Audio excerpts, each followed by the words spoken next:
इस लेक्चर में हम दो टॉपिक को कवर करेंगे। पहला टॉपिक है इलेक्ट्रॉन एफिनिटी, जबकि दूसरा टॉपिक है इलेक्ट्रोनेगेटिविटी। इलेक्ट्रॉन एफिनिटी और इलेक्ट्रोनेगेटिविटी बेसिकली एटॉमिक प्रॉपर्टी का एक टाइप है, और इसी तरह से जैसे कि मैंने लिखा कि electron affinity it is a type of क्या है, एटॉमिक प्रॉपर्टी। अब हम बात करते हैं कि इलेक्ट्रॉन एफिनिटी क्या है। देखिए, इलेक्ट्रॉन एफिनिटी के बारे में कहा जाता है कि किसी भी gaseous form of isolated atom के आउटर मोस्ट शेल में इलेक्ट्रॉन इंटर होने के दौरान जो एनर्जी रिलीज करेगा, तो उस एनर्जी का नाम क्या है, इलेक्ट्रॉन एफिनिटी कहा जाता है। और जब इलेक्ट्रॉन किसी न्यूट्रल एटम या isolated gaseous form of atom में जब इंटर होता है, तो उसी दौरान वो जो एटम होता है वो यूनी नेगेटिव आयन में तब्दील हो जाता है।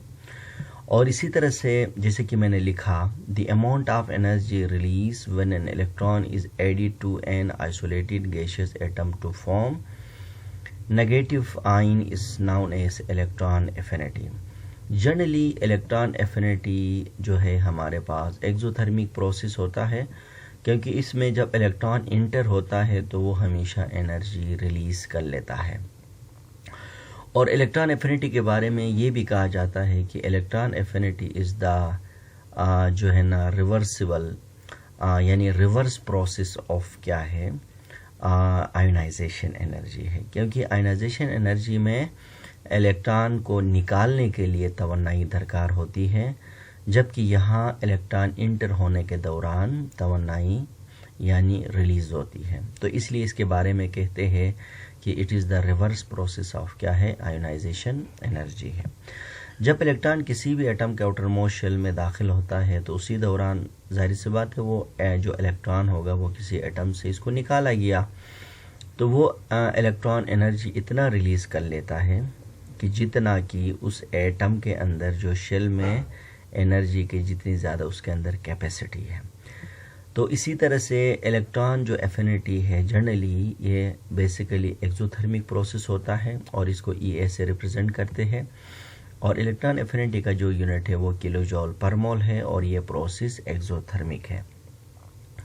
लेकिन नॉर्मली जो है ना इलेक्ट्रॉन एफिनिटी सम केसेस में जो इलेक्ट्रॉन एफिनिटी है सम केसेस में ये एंडोथर्मिक प्रोसेस भी होती है, और जहाँ एंडोथर्मिक प्रोसेस होती है वो हमेशा सेकंड इलेक्ट्रॉन एफिनिटी कहा जाता है।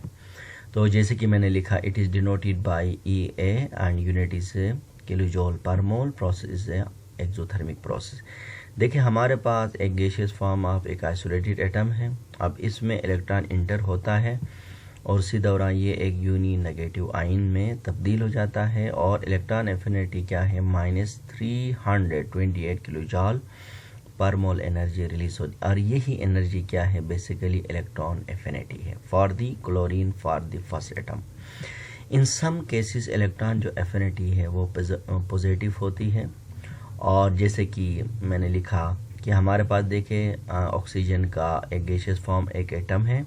अब इस ऑक्सीजन के अंदर हम क्या करते हैं, एक इलेक्ट्रॉन को हम इसमें ऐड करवा लेते हैं, तो हमारे पास ये ऑक्सीजन यूनी नेगेटिव आयन में तब्दील होती है। इसको कहते हैं फर्स्ट इलेक्ट्रॉन एफिनिटी कहते हैं। अब इसी दौरान -141 किलो जूल पर मोल यानी एनर्जी रिलीज होती है।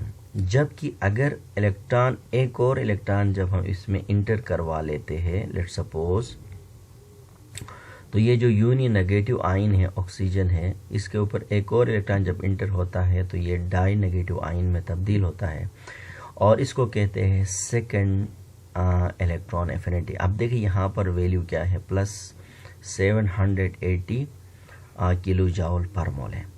अब आप देखें कि फर्स्ट इलेक्ट्रॉन एफिनिटी तो समझ आ गया कि नेगेटिव साइन होता है, एक्सोथर्मिक प्रोसेस है, और इसको हम लिख सकते हैं कि this is the exothermic process. और जबकि सेकंड जो इलेक्ट्रॉन एफिनिटी है ये बेसिकली क्या है, ये एक एंडोथर्मिक प्रोसेस होती है। तो अब ये एंडोथर्मिक प्रोसेस क्यों है, तो जिसके बारे में मैंने लिखा कि जब सेकंड इलेक्ट्रॉन एफिनिटी में ऑलरेडी पहले से ही एटम यूनी नेगेटिव चार्ज रखता है, और इसके पास इलेक्ट्रॉन नेगेटिव चार्ज होते हैं, इलेक्ट्रॉनों की तादाद ज़्यादा होती है, तो इनकमिंग इलेक्ट्रॉन और पहले से ही नेगेटिव जो आयन होता है इसके बीच में क्या होता है, फोर्स ऑफ रिपल्जन पैदा होती है। नतीजे के तौर पर जो सेकंड इलेक्ट्रॉन आता है वो एनर्जी रिलीज करने के बजाय ये इसको रिपल करने में क्या करता है, यानी यहाँ इस्तेमाल करता है। तो लिहाजा electron second electron energy release नहीं करता है, बल्कि यानी force of repulsion force of attraction में डोमिनेंट हो जाता है, और जिसके नतीजे में सेकंड इलेक्ट्रॉन आसानी से उस शेल में इंटर हो जाता है। जिस तरह मैंने लिखा, when a second electron is added to an uninegative ion, the incoming electron is repelled by the already present in a negative charge, so energy is absorbed and it is called a second electron affinity। तो ये बातें याद रखना बहुत ज़रूरी है। Exam में सवाल आता है कि first electron affinity is a negative wire second electron affinity is the positive value. तो इसका रीज़न हमने आपको बता दिया। इसके बाद हम इसके ट्रेंड पे बात करते हैं। अगर हम थर्ड पीरियड में बात करें इलेक्ट्रॉन एफिनिटी का, तो जैसे कि मैंने लिखा कि electron affinity decreases from left to right in the periodic table. जब हम लेफ्ट से राइट की तरफ जाते हैं, यानी हम सोडियम से हम जो है ना क्लोरीन की तरफ जाते हैं, तो इलेक्ट्रॉन एफिनिटी क्या होती है, हमारे पास डिक्रीज होती है। डिक्रीज क्यों होती है? क्योंकि increase in effective nuclear charge, प्रोटॉनों की तादाद बढ़ती है, और जिसकी वजह से एटम का साइज छोटा होता है। और इलेक्ट्रॉन एफिनिटी, यहाँ एक बात मैं करेक्शन करूँ, इलेक्ट्रॉन एफिनिटी हमेशा क्या होती है, इसको ज़रा मिटाते हैं, इसको मिटाते हैं। इलेक्ट्रॉन एफिनिटी क्या होती है, इंक्रीज होती है, इंक्रीज होती है, इंक्रीज होती है from left to right in the periodic table. और इंक्रीज इसलिए होती है, एटम का साइज छोटा होता है। जब इफेक्टिव न्यूक्लियर चार्ज जब इंक्रीज होती है तो एटम का साइज छोटा होता है। जब एटम का साइज छोटा होगा तो इलेक्ट्रॉन क्या करेगा, ज़्यादा से ज़्यादा एनर्जी क्या करेगा, रिलीज़ करेगा। जब ज़्यादा से ज़्यादा एनर्जी रिलीज़ करेगा तो इलेक्ट्रॉन एफिनिटी क्या होगी, हमारे पास इंक्रीज हो जाएगी। तो दो फैक्टर है। पहला फैक्टर क्या है हमारे पास, increase in effective nuclear charge, और दूसरा फैक्टर ये है कि सेम नंबर ऑफ शेल, क्योंकि नंबर ऑफ शेल हमेशा क्या होते हैं, सेम रहते हैं। जिस तरह अगर हम थर्ड पीरियड की बात करेंगे तो थर्ड शेल होता है। एक और रीज़न भी हम लिख सकते हैं कि हमारे पास एटॉमिक साइज से डिक्रीजेस, यानी जो एटॉमिक साइज होता है, जो एटॉमिक साइज होता है वो ये भी डिक्रीज होता है। और जब एटॉमिक साइज डिक्रीज होगा तो वैलेंस शेल न्यूक्लियस के करीब होगा, तो इलेक्ट्रॉन को छोटा शेल में जाने के लिए ज़्यादा से ज़्यादा एनर्जी रिलीज़ करना पड़ेगा। तो इसलिए इस बात को और ज़हनशीन करना ज़रूरी है कि इलेक्ट्रॉन एफिनिटी हमेशा लेफ्ट से राइट की तरफ इंक्रीज़ होती है। तीन reason, increase effective nuclear charge, same number of shell और एटॉमिक साइज। इसके बाद दूसरे टॉपिक पे बात करते हैं। ये शॉर्ट टॉपिक है, इलेक्ट्रोनेगेटिविटी। देखिए इलेक्ट्रोनेगेटिविटी क्या है।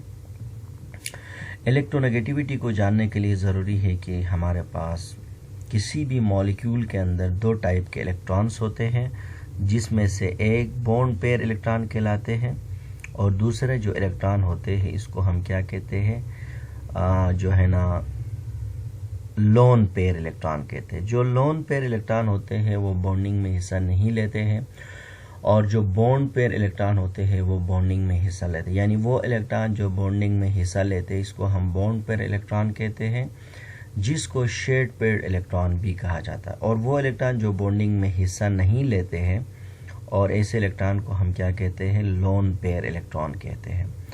तो अब आप देखें कि इलेक्ट्रोनेगेटिविटी क्या है। देखें किसी भी एटम का बॉन्ड पेयर, देखें आप HCl एक मॉलिक्यूल है, बीच में जो दो इलेक्ट्रॉन है इनको बॉन्ड पेयर भी कहते हैं, शेयर्ड पेयर भी कहते हैं।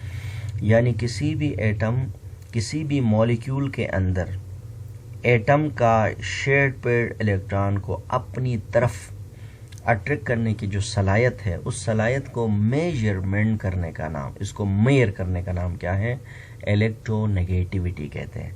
मिसाल के तौर पर देखें HCl है, HCl के अंदर देखें क्लोरीन के पास लोन पेयर भी है लेकिन शेयर्ड पेयर बॉन्ड पेयर भी है। तो क्लोरीन के अंदर इलेक्ट्रोनेगेटिविटी ज़्यादा होने की वजह से इसका इलेक्ट्रॉन क्लोरीन की तरफ जाता है हाइड्रोजन का, जिसकी वजह से हाइड्रोजन में पार्शली पॉजिटिव और क्लोरीन में पार्शली नेगेटिव चार्ज होता है। तो ये हमारे पास क्लोरीन का क्या है, यानी इलेक्ट्रोनेगेटिविटी। इलेक्ट्रोनेगेटिविटी के लिए याद रखना बॉन्ड की फॉर्मेशन होना ज़रूरी है। अगर बॉन्ड की फॉर्मेशन होगा तो शेड पर इलेक्ट्रॉन होगा और बॉन्ड पे इलेक्ट्रॉन होगा, तभी क्या होगा, एक एटम अपनी तरफ अट्रैक्ट करेगा। तो अकेले में किसी भी सिंगल एटम की इलेक्ट्रोनेगेटिविटी बिल्कुल नहीं होती है। जैसे कि मैंने लिखा, a measure of tendency of an atom to attract share pair of electron towards itself is called electronegativity. इसके बाद देखिए इलेक्ट्रोनेगेटिविटी अगर हम सोडियम की देखेंगे, यहाँ पर देखें 0.93 है और मैग्नीशियम के 1.31। इसी तरह से देखें कि पीरियड 3 के अंदर देखें 3.16 क्लोरीन का इलेक्ट्रोनेगेटिविटी है। अच्छा, इलेक्ट्रोनेगेटिविटी जो है इसका कोई यूनिट नहीं होता है, इसको पॉलिंग स्केल में मेजर किया जाता है। पॉलिंग एक साइंटिस्ट था जिसने फ्लोरीन के बेस पर एक स्केल बनाया था जिसके ज़रिए से इसको मेजर किया जाता है और इसका कोई यूनिट नहीं होता है। पीरियोडिक टेबल में सबसे ज़्यादा इलेक्ट्रोनेगेटिव जो एटम है वो फ्लोरीन है, जिसका इलेक्ट्रोनेगेटिविटी 4.0 है, और सबसे कम जो नेगेटिविटी जो एटम है वो है फ्रेंशियम है, जिसका 0.7 है। अब हम इस ग्राफ के ज़रिए से ज़रा अंडरस्टैंड करने की कोशिश करते हैं कि इलेक्ट्रोनेगेटिविटी ग्राफिकल रिप्रेजेंटेशन। देखिए आप कि वाई एक्सिस में हमने इलेक्ट्रोनेगेटिविटी रखा और एक्सिस में हमने क्या रखा, एलिमेंट्स रखा। ये जो पहला है हमारे पास एटम है, ये हमारे पास सोडियम है। इसी तरह से दूसरा हमारे पास क्या है, मैग्नीशियम है, और तीसरा हमारे पास एल्युमिनियम है। इसके बाद सिलिकॉन है, इसके बाद फास्फोरस है, सल्फर है, और इसके बाद क्या है, क्लोरीन है। देखिए when we move from left to right in the periodic table in the period 3 element the electronegativity is increase. अच्छा, इलेक्ट्रोनेगेटिविटी इंक्रीज क्यों होती है? रीज़न ये है कि increase in the effective nuclear charge और एटॉमिक साइज डिक्रीज होता है और चार्ज की डेंसिटी इंक्रीज होती है। तो ये ग्राफ हमें बता रहा है कि जब हम लेफ्ट से राइट की तरफ जाते हैं तो इलेक्ट्रोनेगेटिविटी हमेशा इंक्रीज होती है। और जिसका रीज़न क्या है, दो रीज़न है, increase in the effective nuclear charge है, और इसके बाद क्या है, एटम का साइज डिक्रीज होता है। इसी तरह से देखिए आप, सोडियम का इलेक्ट्रोनेगेटिविटी क्या है, 0.93 है, और मैग्नीशियम का 1.31 है, एल्युमिनियम का 1.61 है, सिलिकॉन का 1.9 है। इसी तरह से देखें 2.19 है, 2.58 है, 3.1। अब आप देखें कि यहाँ आर्गोन में आप देखें इसमें इसकी इलेक्ट्रॉन एफिनिटी क्या है, हमारे पास 0 है। तो इससे हम एक सवाल भी बना सकते हैं कि although when we move from left to right in the periodic table in the period 3 the electronegativity is increase while the electronegativity of argon is 0 proceeding halogen। या तो इसके लिए इस तरह सवाल पूछ सकते हैं कि जब हम लेफ्ट से राइट की तरफ जाते हैं पीरियोडिक टेबल में तो इलेक्ट्रोनेगेटिविटी इंक्रीज होती है, लेकिन आर्गोन का इलेक्ट्रोनेगेटिविटी इससे पहले हेलोजन के मुकाबले में या क्लोरीन के मुकाबले 0 होती है, बिल्कुल 0 होती है। तो इसका रीज़न ये है कि आर्गोन का ऑक्टेट कंप्लीट है और ये किसी के साथ बॉन्ड बनाता नहीं है, क्योंकि इलेक्ट्रोनेगेटिविटी के लिए क्या है, एटम का बॉन्ड बनाना ज़रूरी है। तो नोबल गैसेज जितने भी होती है इनकी इलेक्ट्रोनेगेटिविटी हमेशा 0 होती है, इनका ऑक्टेट कंप्लीट है, ये किसी के साथ बॉन्ड ही नहीं बनाते हैं। जब बॉन्ड नहीं बनाएंगे तो इनके अंदर शेड पेड इलेक्ट्रॉन होगा ही नहीं, तो शेड पेड इलेक्ट्रॉन ही नहीं होगा तो ये किसको अपनी तरफ अट्रैक्ट करेंगे, तो ये रीज़न है। और बाकी ट्रेंड्स पे मैंने पहले भी बात की कि इलेक्ट्रोनेगेटिविटी इंक्रीज होती है due to increase in the effective nuclear charge density across the period 3, और एटॉमिक साइज क्या होता है, डिक्रीज होता है।